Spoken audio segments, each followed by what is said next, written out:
Stephen Moore, welcome to the program. Committee to Unleash Prosperity co-founder.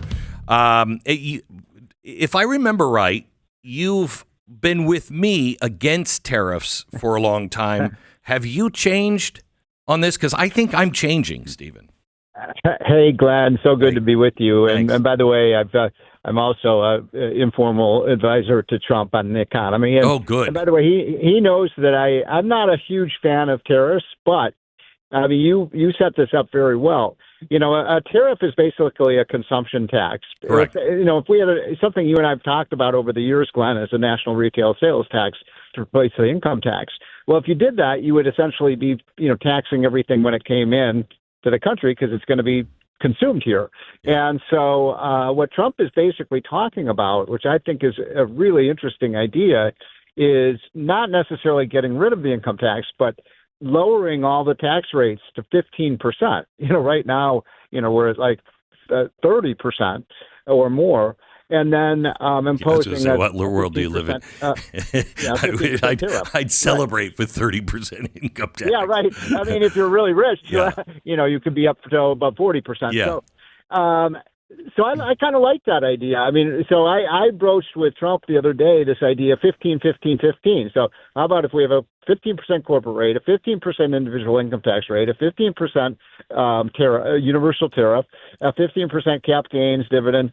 Can you imagine that? We would suck up so much capital. It would unleash prosperity like nobody's business. Nobody's business. It would. And look, no country could compete with us here. No. Let me give you an example, Glenn, that I think everybody can relate to because you have listeners around the country. You know what 2 or 3 states in the United States have the biggest in-migration right now? Yeah, Florida and Texas. And Tennessee. Okay. Now, for a bonus question, I know you're supposed to be asking questions. Yeah. Do you know what those 3 states have in common?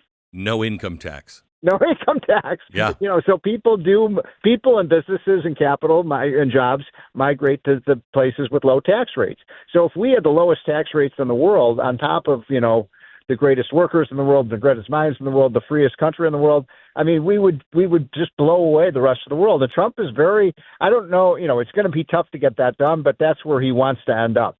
I tell you, that is the problem we've always had with tariffs, for me at least, is it's just a tax, and you're already taxing us.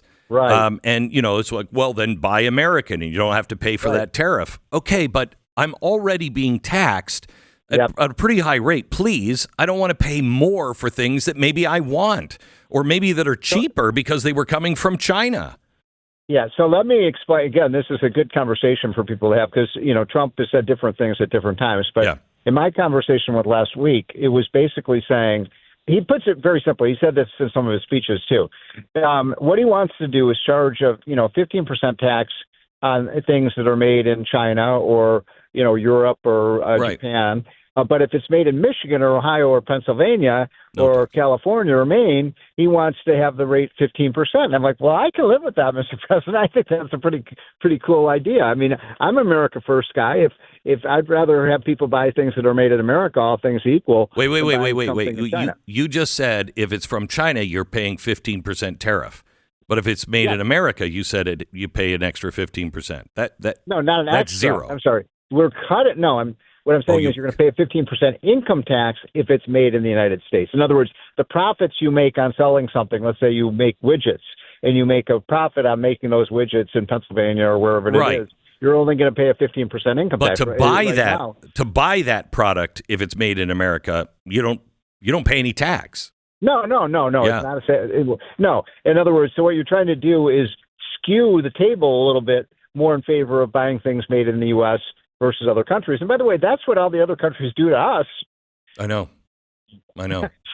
I have to tell you, I think the way the president is handling really everything, I've never seen anything like this, Stephen. Have you? Me neither. No, I've been in the game about as long as you have. I mean, I arrived in Washington in the Reagan years, so I still think Reagan was one of our greatest presidents. But Trump, it's interesting because whenever we have meetings like Laffer and I with Trump, he's always asking about Reagan. He's very kind of envious. He wants to go down in history as being one of the great presidents like Reagan. And that's a good role model to have. Yeah. And so, I think you're going to see, and he also understands, Glenn, he's only got really about 2 years to get it done, and then we'll be, because remember, he's a lame duck. He can't run for re-election again. So he understands that. That's why he raced out of the gate like secretary at the minute he took the oath of office. And I think, I think I said on your show a month ago or so, buckle up because this is going to be a hell of a ride. And it's only been 3 weeks. I know. It's amazing. 17 days. And I think he's accomplished more than most presidents have done in their entire term. Definitely. Yeah. Definitely. And I don't think it's going to stop anytime soon. He told me because I said, you've got only 2 years to do this. He said, Glenn, 2 years, I've got 100 days. If I don't have all this done in 100 days, it's not going to get done. There's a lot of truth to that. Yeah. There's a lot of truth to that. And that's why we have to get this tax cut done. That's one of my highest priorities is, making sure that we make the tax cut that we passed in 2017 permanent. I want to make sure your listeners understand something. I think most of your listeners know this, but a lot of people are not aware of it.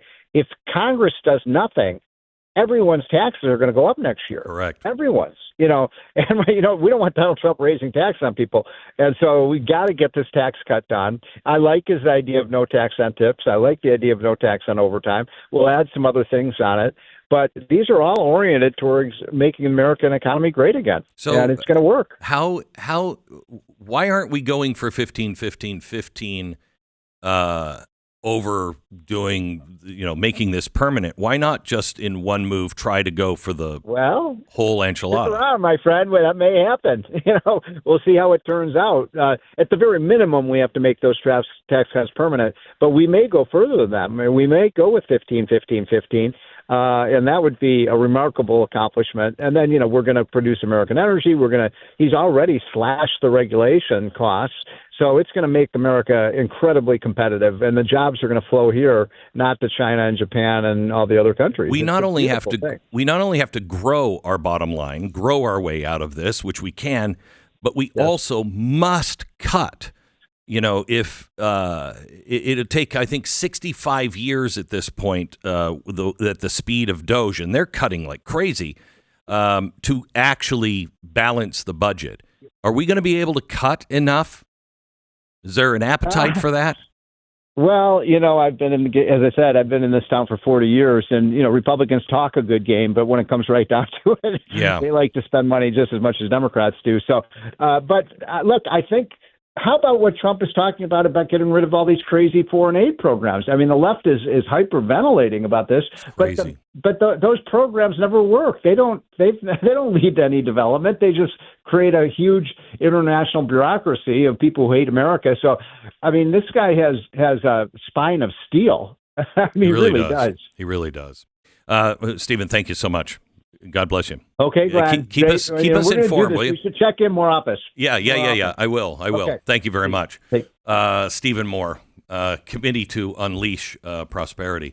I have to tell you, I think if he did 15-15-15, it would explode. Which is 15% flat income tax. Yes. 15% corporate. And 15% tariff.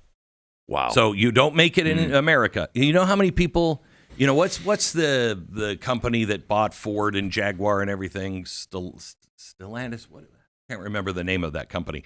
But they're now talking about coming back to America because of the tariffs. They're going to make the Jeep back in Detroit.